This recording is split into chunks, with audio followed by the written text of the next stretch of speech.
বিসমিল্লাহির রহমানির রহিম। প্রিয় দর্শক, আসসালামু আলাইকুম।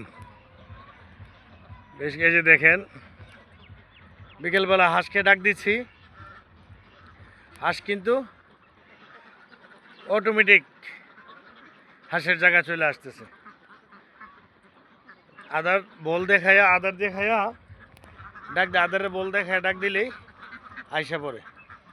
আমি ওটাতে হাঁসটি, বাবা ওইটি একটু ডাক দাও, দেখবো সবটা আইসা পড়বে।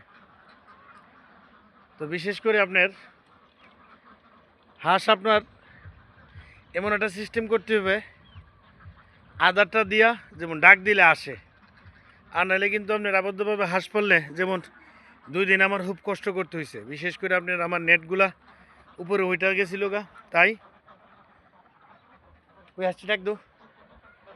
ও যে ঘরে থাকে, এই ঘরের দরজাটা আমি বন্ধ করতে ভুলে গেছি, আর পানির থেকে ওইটা হাঁসগুলা এই ঘরে চলে গেছে। যাই হোক, হাঁসগুলা বাইর করে ফেলতে হবে, কারণ এই যে আমার যে জিনিসটার জন্য আজকে আমি ভিডিওটা করলাম, অনেকে বলে থাকেন যে এই আপনার হাঁসগুলা কীভাবে কী করেন। এই যে দেখেন, আমার হাঁসের জায়গা হলো আপনার 3টা। ওইটি ঘর থেকে বাইর করে ফেলো, আর দরজাটা লাগাই ফেলো।